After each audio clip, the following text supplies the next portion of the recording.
In this video, we are going to look at some additional conversions between the household system and the metric system. I've picked out the ones that are a little bit more involved, and I'm trusting that the easier ones you'll be able to do on your own in the homework. So this particular one, we're asked to convert 97 centimeters to feet and inches, and this one is more involved because I'm needing to have the label in feet and inches. And this happens because here in America, we tend to give our heights in feet and inches. So I might tell someone I'm 5 foot 2 inches, and I don't give those 2 inches as a decimal of the feet. And so that is that extra step, is converting what would be a decimal or fractional part of a foot over 2 inches. So let's get started. We know the conversions that we need to memorize is that there are 2.54 centimeters to an inch, and that there are 12 inches to 1 foot. So I'm going to set up dimensional analysis, and my strategy here is first off to convert to feet.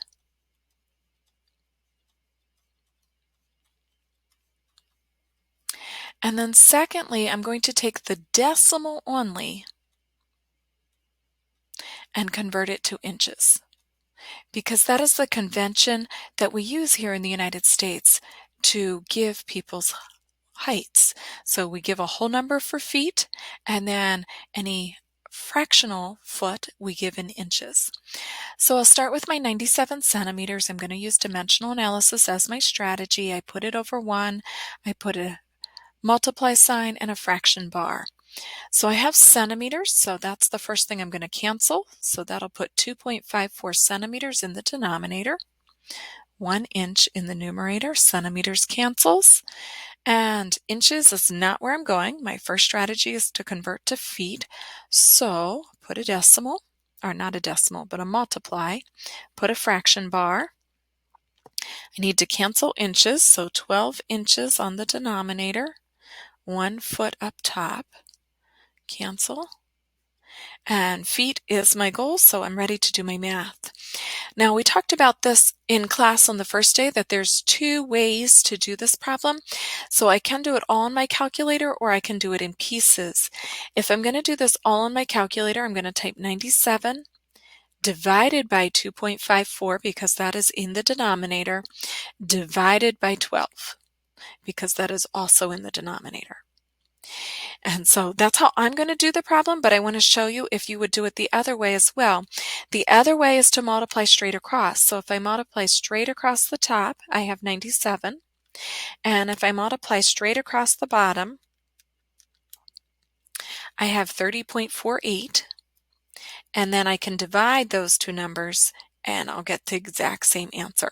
So I'm going to enter this part that's down below here in my calculator. That's my preferred method to do it. So 97 divided by 2.54 divided by 12, and I get an answer of 3.1824 ... So in this answer, I know that there are 3 feet, and then from talking through our strategy, I know that this decimal needs to be converted to inches, because we don't give our heights as like 3.18 feet. We say 3 feet, so many inches. So far in my answer, I know the 3 feet, that part is calculated, and I need to get the inches. So in my writing of my math, I'm going to write 0.1824 and a ... And I'll talk to you then in a moment about how to work with this long decimal on our calculator to be as precise as possible. So this label right now on this is feet, because that is a decimal amount of feet. So I'll put that over 1, set up my dimensional analysis. This time I want to cancel feet, so 1 foot in the denominator, 12 inches up top.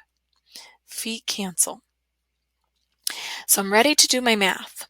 So on my calculator, I've got this number up here. The first thing I'm going to do with that is subtract 3 and hit equals. So minus 3 equals. Now on my calculator, I have the entire decimal, all the way out, all the digits, because I just subtracted out the whole number.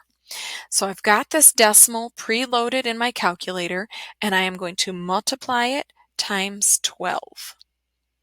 And when I do that, I get an answer of 2.1889, etc. And that is inches. So we're going to round to the nearest inch. And so I'm going to say up here, 3 feet, 2 inches. Now, I picked this problem specifically because I want to talk about a misconception that people have. And the misconception is that people look at the decimal right here, and I'm putting this in red because this is a misconception, this is wrong, and they think they can round to inches.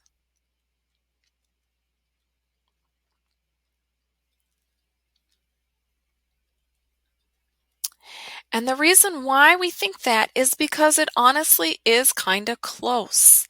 So if we rounded this off to tenths, we would have 2/10 of an inch. And then what did we give as our answer? Well, we gave our answer as 2 inches. The reason why this is an error is because when we look at our conversion here, 1 inch is not 1/10 of a foot. So 1 inch does not equal 0.1 feet because there are 12.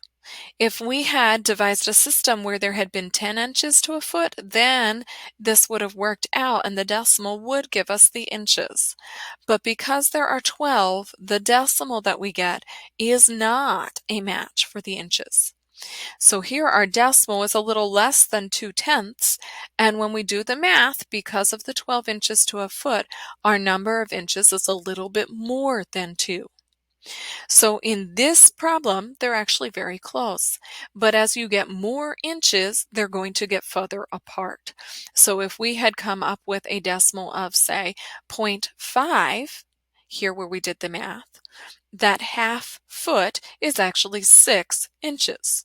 And so you can see that the decimal that you get does not match the number of inches. Because the 10 and the 12 are close, they will be close, but they will not be a match. So it is essential that we do the extra work to get to the number of inches. So let's take a look at another example. And again, we're doing the ones that I think are a little bit harder here on video so that you have examples to look at. This one is a temperature conversion. So when we went over our temperature conversions, we talked about 2 different formulas. If we want to know Fahrenheit, the Fahrenheit temperature is a bigger number than the Celsius temperature, and so the 2 pieces of math we should be doing are to be multiplying and adding. So our formula that we're memorizing is 1.8 times the Celsius plus 32. So from here, it's pretty easy. I plug into the Celsius to the formula. So I have 1.8 times the 40 and then add 32. So I'll go to my calculator to do that work.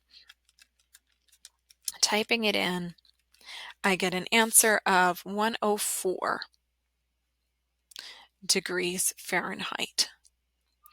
And then at that point, most of us would easily recognize that this would be a fever, a relatively high fever, if a patient had a temperature of 40 degrees Celsius.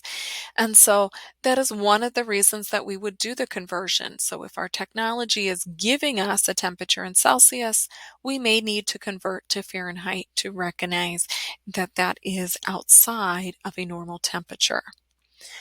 Let's take a look at yet another example. So for this one, we are given the child's weight in kilograms, and we are asked to convert it to pounds and ounces. So similar to the feet and inches, our strategy here is going to be first to convert to pounds,